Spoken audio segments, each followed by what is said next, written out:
Within the celestial sphere, a vast and intricate tapestry woven from starlight and dust, there lies a constellation known to ancient astronomers as Ophiuchus, the serpent-bearer. It is not one of the zodiac's more celebrated figures, occupying a sprawling, somewhat indistinct region of the sky near the galactic center, a territory rich with globular clusters and dark nebulae. To the unaided eye, it is a collection of faint stellar points, a quiet arrangement against the profound blackness of interstellar space. Yet, within this seemingly unremarkable patch of the cosmos, at a distance that light itself requires 1,560 years to cross, there resides a star catalogued as HD 139610. It is a star of no particular distinction, a G-type main sequence body much like our own Sun, burning with a steady, yellow-white light, its surface temperature and mass falling within the familiar parameters that define our own solar parent. For centuries, it was merely another entry in the endless ledger of the heavens, its light contributing to the diffuse shimmer of the Milky Way, its presence noted but its true nature entirely unknown. But this star does not travel through the galaxy alone. It is engaged in a silent, invisible dance, a gravitational waltz with a partner that emits no light, casts no shadow against the background stars, and reveals itself only through the subtle, rhythmic perturbation of its luminous companion. Observations of immense precision, gathered over years of patient watching, have revealed that the star wobbles, tracing a minute ellipse in the sky, a motion that betrays the insistent pull of a massive, unseen object. This object, now designated Gaia BH1, represents a profound discovery, a confirmation of something long theorized but never before observed so close to home. It is a stellar mass black hole, a region of spacetime where gravity is so intense that nothing, not even light, can escape. At a mere 1,560 light-years, it is the closest such object ever confirmed to Earth, a dark gravitational remnant residing in our immediate cosmic neighborhood, a silent testament to the life and death of a star that vanished from the visible universe long before human history began. Its existence poses a fundamental question, not of what it is, but of how such a ghost, utterly dark and quiescent, could be found at all, and what its quiet presence implies about the unseen architecture of our own galaxy. The discovery of this invisible presence was not an act of sudden revelation, but the culmination of a meticulous and unprecedented survey of the heavens, an endeavor of staggering scale and precision. It began with the Gaia Space Observatory, a sentinel launched by the European Space Agency with a single, monumental purpose, to create the most accurate and complete multidimensional map of the Milky Way. For years, Gaia has scanned the sky, measuring the positions, distances, and motions of over 1 billion stars with an accuracy that can be likened to measuring the diameter of a human hair from a distance of 2,000 kilometers. This discipline, known as astrometry, is the quiet foundation of modern astronomy, a science of patient measurement that reveals the grand dynamics of the galaxy through infinitesimal shifts in points of light. Within Gaia's vast data release, a torrent of information representing the most detailed stellar census ever compiled, astronomers searched for anomalies, for stars that did not adhere to the simple, predictable paths of solitary objects. They sought the telltale signature of a binary system, a subtle, periodic wobble in a star's trajectory caused by the gravitational influence of a companion.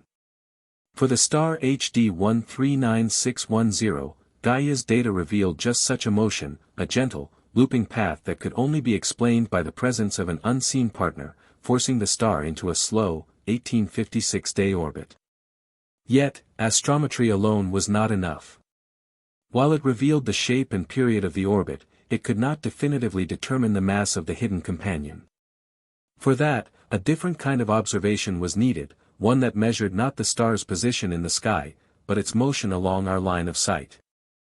Using powerful ground-based spectrographs, like the one mounted on the Gemini North Telescope in Hawaii, astronomers analyzed the star's light, watching for the subtle Doppler shift in its spectral lines.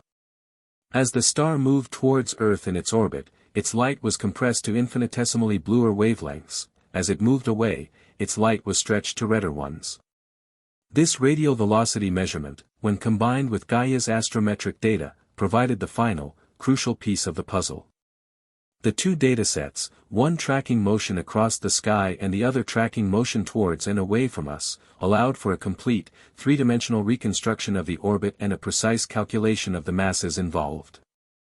The visible star was confirmed to be about 0.93 times the mass of our Sun, while its invisible partner tipped the scales at a formidable 962 solar masses, a mass too great for any conventional object that could remain so perfectly hidden. The case was closed, not with a flash of light, but with the cold, irrefutable logic of gravitational mechanics. With the mass of the unseen object established at nearly 10 times that of our Sun, the process of identification became one of rigorous elimination, a methodical journey through the known and possible fates of stellar matter. The most obvious candidate for a massive, non-luminous object would be another star, perhaps a dim brown dwarf or a faint red dwarf. However, an object of such substantial mass, were it a star of any kind, would be brilliantly luminous, easily outshining its sun-like companion and making its presence immediately obvious.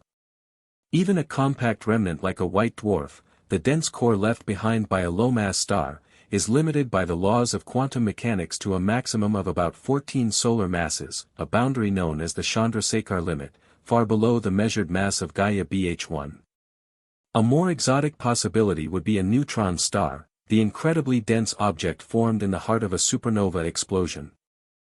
While neutron stars are indeed compact and can be non-luminous if not actively accreting matter or pulsing as a pulsar, they too have a theoretical mass limit, the Tolman-Oppenheimer-Fokoff limit, which current models place at around 22 to 29 solar masses.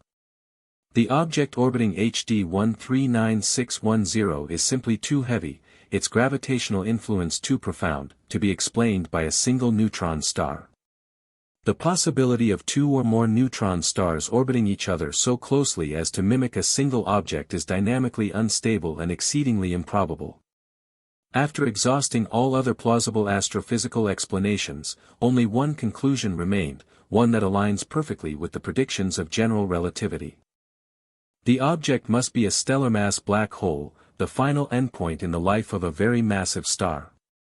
What makes Gaia BH1 so particularly significant, however, is not just its mass, but its state of utter quiescence. It is a dormant black hole.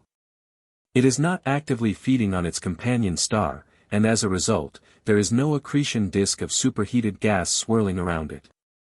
Without this inflow of matter, it produces no X-rays, no radio jets, no energetic emissions of any kind.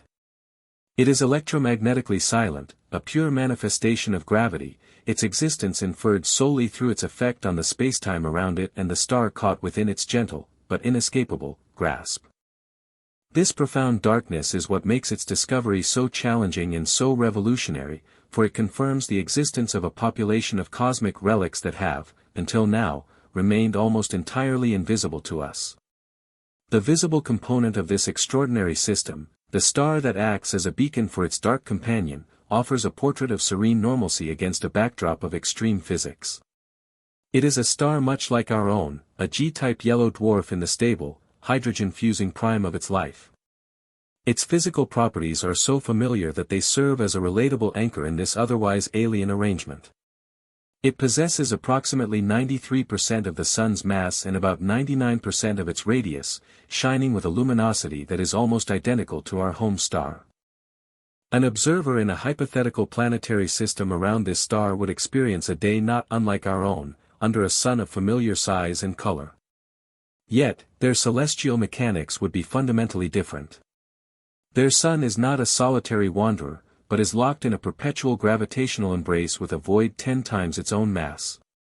The orbit they share is remarkably wide, with a semi-major axis of approximately 14 astronomical units, meaning the star and the black hole are, on average, separated by a distance slightly greater than that between the Earth and the Sun.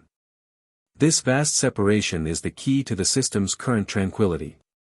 The Sun-like star is well outside the black hole's Roche lobe, the gravitational boundary within which material would be stripped away from the star. Consequently, there is no mass transfer, no siphoning of stellar atmosphere from the star to its compact companion.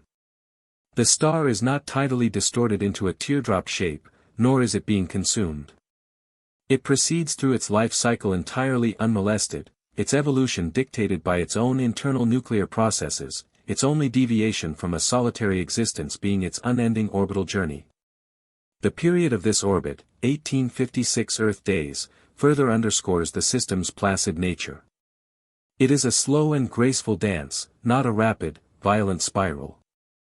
This quiet stability presents a profound puzzle regarding the system's origin, for the formation of a 10 solar mass black hole is typically an event of unimaginable violence, a cataclysm that seems fundamentally incompatible with the survival of such a placid, wide, and nearly circular binary orbit.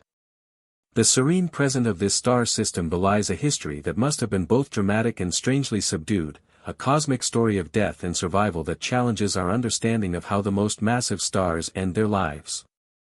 To comprehend the placid state of the Gaia BH1 system, one must journey back in time, hundreds of millions of years into the galactic past, to a moment when the system was not a star and a void, but a pair of young, brilliant, massive stars born from the same collapsing nebula of gas and dust. In this primordial binary, one star was significantly more massive than the other, perhaps possessing an initial mass of 20 to 25 times that of our Sun. Its companion, the star we see today, was much as it is now, a more modest, sun-like star. The laws of stellar evolution dictate that the more massive a star is, the more furiously it burns through its nuclear fuel and the shorter its lifespan. While the sun-like companion was destined for a stable existence lasting billions of years, its colossal partner was on a cosmic fast track, its life a brief and spectacular blaze of glory. For a few million years, it shone as a brilliant blue-white star, fusing hydrogen into helium in its core at a prodigious rate. As its core hydrogen was exhausted, the star began to swell, its outer layers expanding and cooling, transforming it into a red supergiant. During this phase, its gaseous envelope may have expanded to engulf its smaller companion in a process known as a common envelope phase, a period of intense friction and mass transfer that would have dramatically altered the binary's orbit. However, the wide, near-circular orbit we observe today suggests that this may not have happened, or that it occurred in a way that did not lead to a dramatic in-spiral and merger.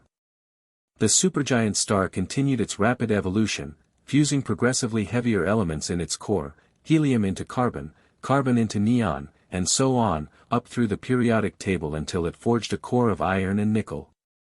At this point, the star's life reached a critical juncture.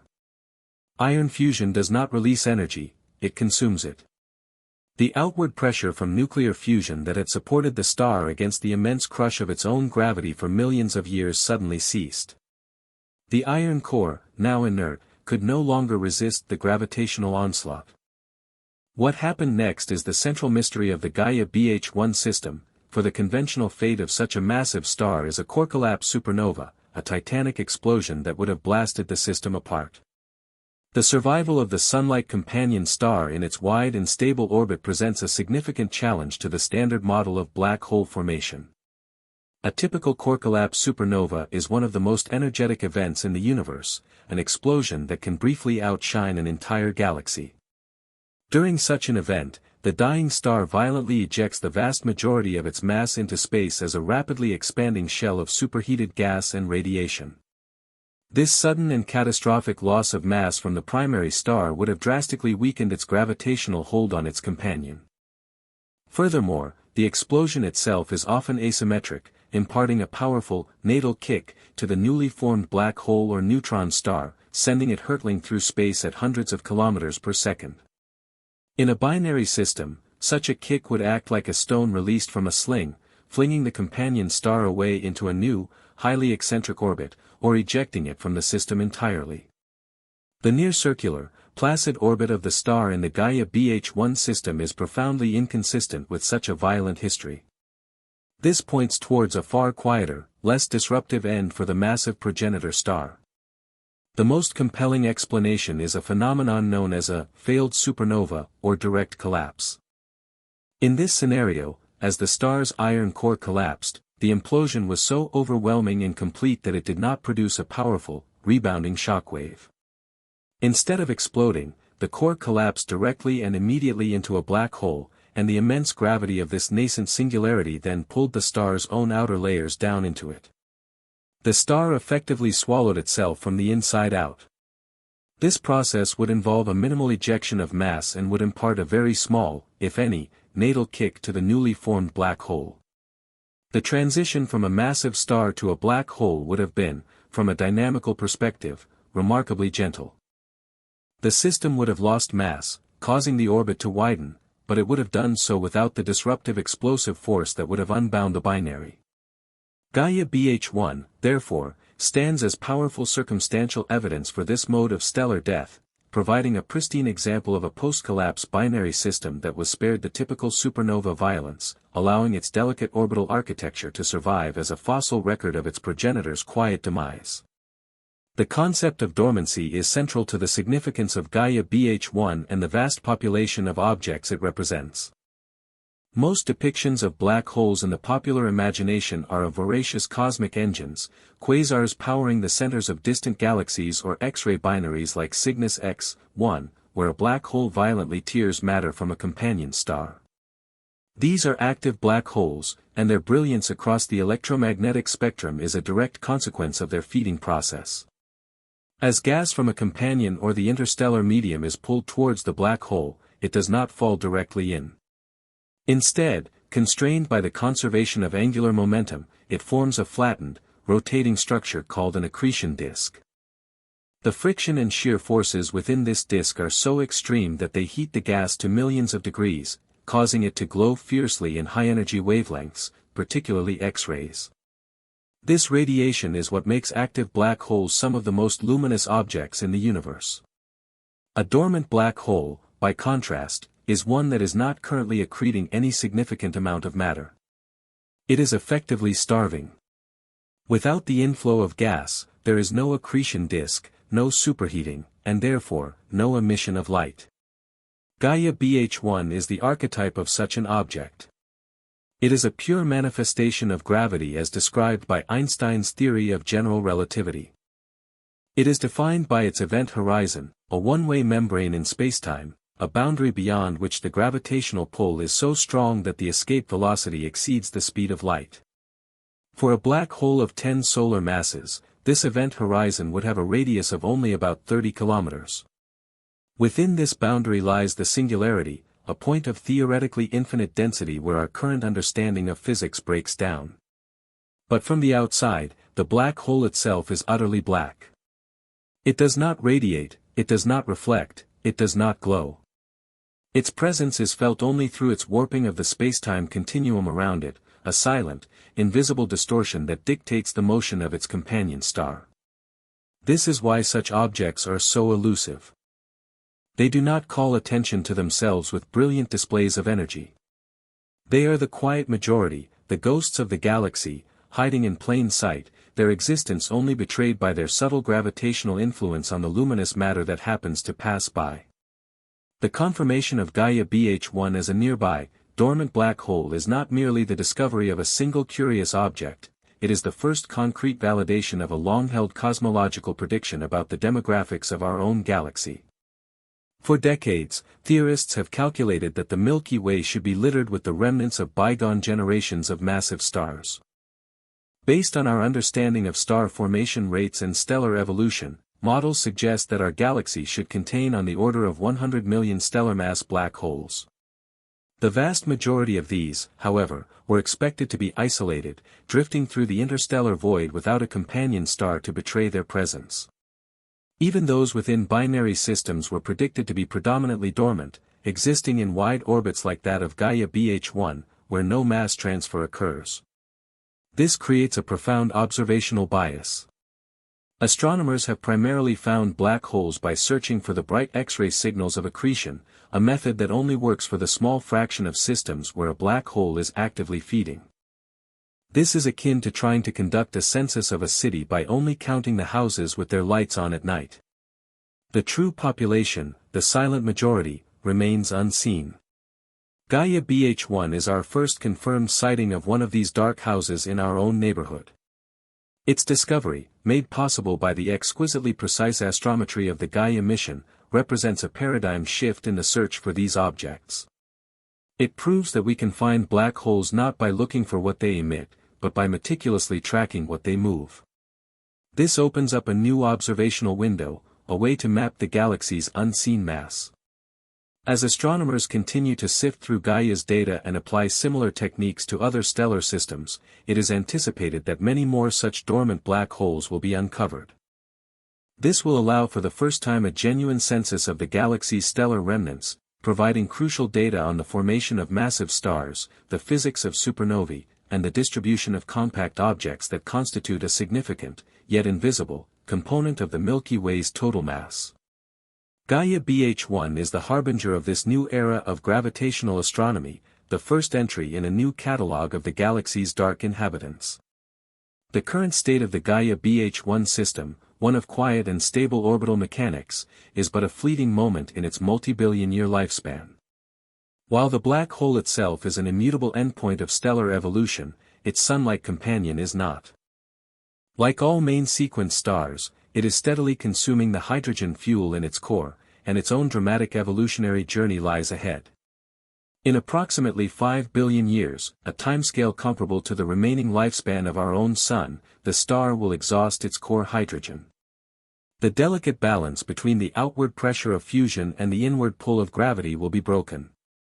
The star's core will contract and heat up, igniting a shell of hydrogen fusion around it. This new energy source will cause the star's outer layers to expand prodigiously, transforming the once modest yellow dwarf into a luminous red giant. Its radius will swell by a factor of 100 or more, its gaseous envelope expanding far beyond its current confines. As it grows, the outer edge of the star will finally reach and then cross the gravitational tipping point of its dark companion, the Roche lobe. At this moment, the long peace that has defined the system for eons will come to an end. The black hole's immense gravity will begin to siphon material from the bloated red giant's atmosphere. A stream of hot gas will flow from the star towards the black hole, forming an accretion disk for the first time in the system's history. The dormant giant will awaken. As the disk forms and the captured material spirals inward, it will be heated to millions of degrees, releasing a torrent of high-energy radiation. The system will blaze forth as a powerful X-ray binary, becoming one of the brightest sources of X-rays in its sector of the galaxy. This violent, brilliant phase will continue for as long as the red giant feeds the black hole, a process that could last for hundreds of thousands or even millions of years. The system will have transformed from a symbol of quiescence into a beacon of high-energy astrophysics. Eventually, the red giant will exhaust its own fuel, shedding its outer layers to form a planetary nebula and leaving behind a dense white dwarf. The black hole, having feasted, may fall dormant once more, now orbiting the tiny, cooling remnant of its companion, the two objects a testament to the full, cyclical, and often violent drama of stellar life and death. We return, finally, to the present moment, to the image of the night sky and the faint, familiar pattern of Ophiuchus. Within that quiet arrangement of distant suns, adrift in the local stellar neighborhood, lies this extraordinary system, a perfect embodiment of the universe's hidden complexities. The light from its sun-like star, which began its journey towards us during the twilight of the Roman Empire, carries with it the subtle, rhythmic signature of an invisible titan, a gravitational ghost 10 times the mass of our Sun. The discovery of Gaia BH1 is a profound lesson in cosmic perspective. It reveals that the universe as we see it, the universe of stars, gas, and dust, is only a fraction of the total reality. It is built upon an unseen scaffolding of dark matter and populated by the dark remnants of stellar evolution, objects whose primary interaction with the cosmos is through the silent, persistent force of gravity. The black hole's dormancy is its most eloquent feature. It is not a monster, it is a relic. It is the final, stable, and inactive state of a once magnificent star, a permanent record of a life lived and ended long ago. Its quietness forced us to develop new ways of seeing, to learn how to listen for the gravitational whispers in the movements of stars rather than looking for the shouts of electromagnetic radiation. It is a testament to the power of patient, precise measurement, a validation of theoretical predictions, and the opening chapter in a new exploration of our galactic home. The confirmation of this nearby black hole does not instill a sense of cosmic dread, but rather one of profound awe at the intricate and often invisible processes that shape the universe. It reminds us that even in our own celestial backyard, there are fundamental discoveries waiting to be made, secrets hidden not in the distant reaches of spacetime, but in the subtle dance of the star next door. Gaia BH1 is a quiet neighbor, but its existence speaks volumes about the true nature of the galaxy, a place far richer, stranger, and more wonderfully complex than what is revealed by light alone. It stands as a solitary point of data, the first of what will surely be many, as we begin to map not just the luminous architecture of the Milky Way, but also its dark and enduring soul.